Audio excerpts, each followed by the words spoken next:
Olá a todos, estou iniciando agora a apresentação do nosso trabalho feito em Java. Essa daqui é a nossa terceira sprint da entrega do nosso projeto do Challenge da FIAP em parceria com a Odonto Prev. E o grupo é o Adaptive Dialogues, ele é formado pela Eli de Oliveira, que é responsável pela integração do serviço de back-end com a API, pelo Ives, responsável pelo desenvolvimento das funcionalidades de comunicação com a API, e pela Natália Comeron, que é responsável pelo desenvolvimento e consumo da API em Reactive Native. Então, vou falar um pouco aqui qual foi o nosso objetivo, por que nós decidimos utilizar o Java, enfim. Então, basicamente, a gente vai desenvolver uma aplicação para o mobile, voltado à gamificação no, no ato de higienização bucal. Então, a gente construiu o nosso back-end em Java. Nesse caso, e por agora, nessa sprint, a gente fez parte da nossa aplicação em Java em MVC, ou seja, ela tem alguns endpoints voltados ao front-end, mas esse não é o objetivo do nosso código em Java, especificamente falando, até porque a gente acredita que o Java é uma linguagem capaz de sustentar todo o volume que ele possa ter de clientes, todo o volume de arquivos que vão ser enviados e vão ser trocados entre o usuário final e o banco de dados. Enfim, então vou demonstrar um pouco aqui da nossa aplicação. Então nós separamos aqui as camadas da nossa aplicação. Tem primeiro uma parte de database específica para o service de algumas entidades específicas. Aqui tem os DTOs. Então são os DTOs de todas essas entidades aqui, né, que seriam essas pastas, elas contêm 3 DTOs, que é a entidade DTO, que no caso seria todos os atributos eles mostrados da mesma forma que são mostrados na própria entidade, só que a diferença é que aqui a gente não expõe a entidade em si, né? A gente acaba expondo o DTO, que no fim das contas ele só vai fazer essa transferência de dados entre o que será mostrado para o usuário final e o servidor. Então todos as pastas contêm esses 3 tipos de DTOs: a entidade DTO, o create entidade DTO e o update entidade DTO. Aqui tem uma pasta das entes, onde fica armazenado todas as nossas entidades, né? O Java, por ser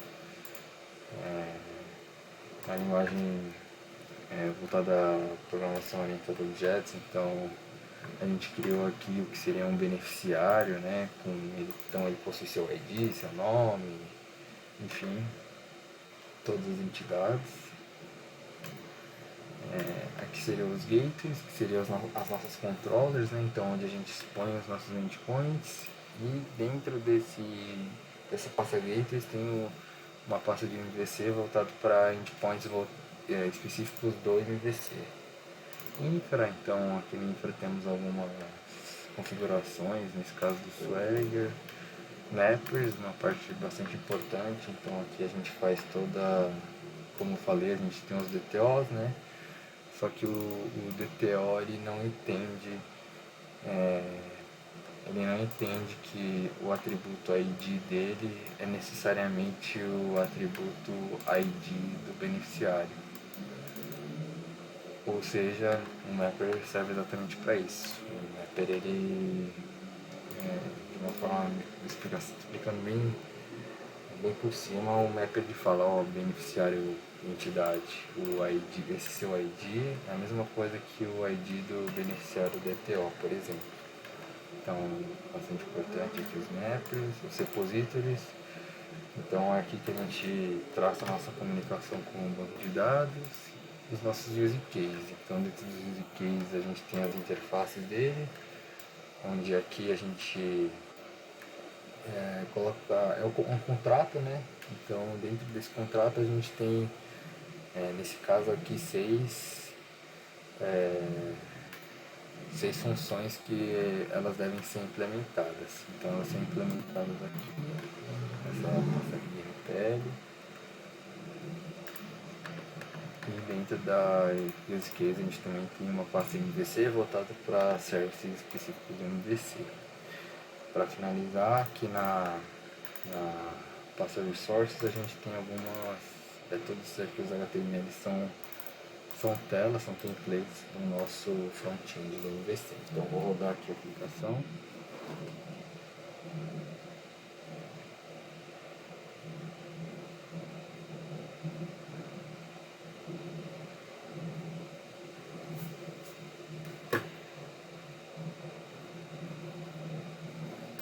Ok, a aplicação startou. Nesse caso aqui, a gente tem duas formas de demonstrar para o usuário que essa aplicação está de pé. A primeira é através do Swagger. Então, o Swagger ele é uma forma simples de mostrar todos os endpoints. Então, de fato, aqui conectou com o Swagger, tanto que se vê aqui no console, ele faz até algumas atualizações que a gente conectou no Swagger. E a segunda forma é pelos endpoints do MVC. Então, como exemplo, aqui a gente criou duas listagens onde nós conseguimos fazer o CRUD dessas duas entidades. Então aqui, por exemplo, tem o endereço, na qual eu posso adicionar um novo endereço. Então aqui no ChatGPT eu deixei alguns endereços prontos, né, para eu não ter que ficar pensando, enfim, tornar mais fácil. 2, 3, 4.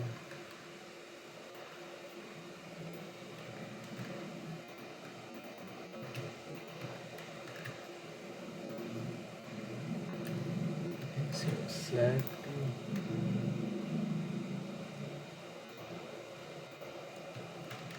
Momento.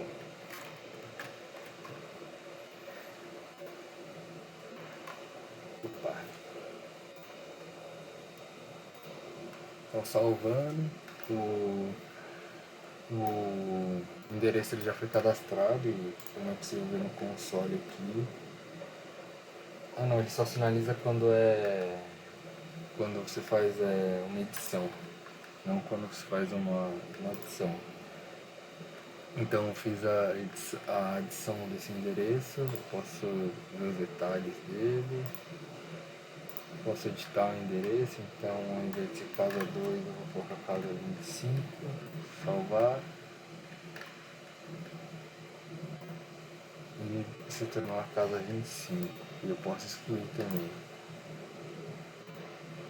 Certo, excluir o endereço que eu criei.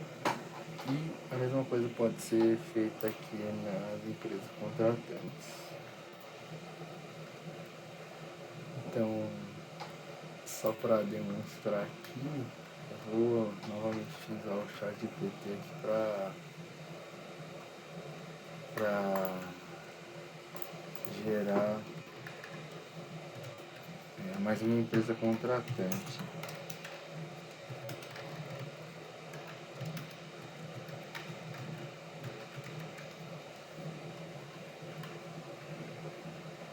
Nesse caso aqui seria só um exemplo, né? Então ela criou essa Tech Solutions LTDA Se eu não me engano, ela já tá aqui já.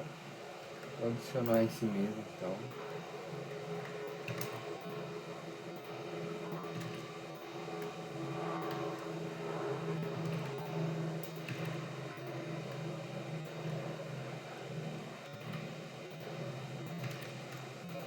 Então salvei, esse novo TextLaunch LT já foi criado e eu posso fazer as mesmas coisas que eu fiz lá no endereço. Então, aqui ao invés de ser o D na letra inicial com Z, certo? Se algum Z eu posso excluir também, certo? Só que como eu falei, o MVC ele foi só uma forma simples de demonstrar o front-end, sendo que o nosso objetivo com o Java é de fato utilizar ele no back-end, então todo o poder dele na verdade está aqui dentro desses endpoints, dentro das classes de services, onde a gente pode manipular toda a regra de negócios. E o endereço aqui, o endereço não, os endpoints no caso, eles funcionam da mesma forma, então eu vou até pegar um outro endpoint para fazer essa demonstração. Então, por exemplo, esse endpoint, eu vou pedir uma ajuda para o GPT gerar aqui.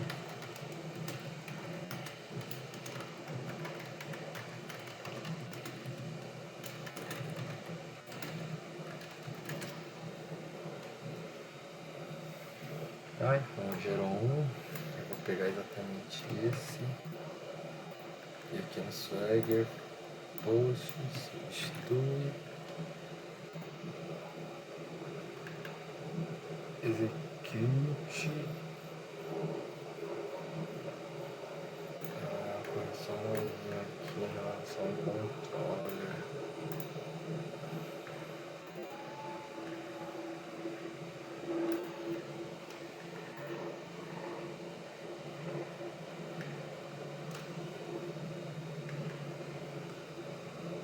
Enfim, eu vou fazer uma tentativa em outro endpoint.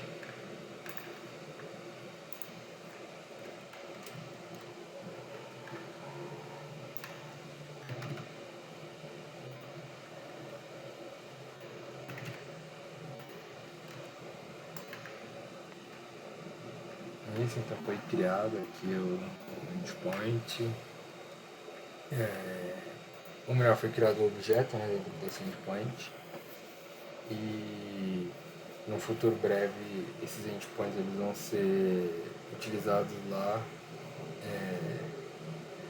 na aplicação em React Native, no nosso front, para a gente expor esses dados de uma forma que tenha um design bonito, mas acima de tudo que atenda à usabilidade do usuário. Certo? Obrigado por assistir e espero que tenham gostado.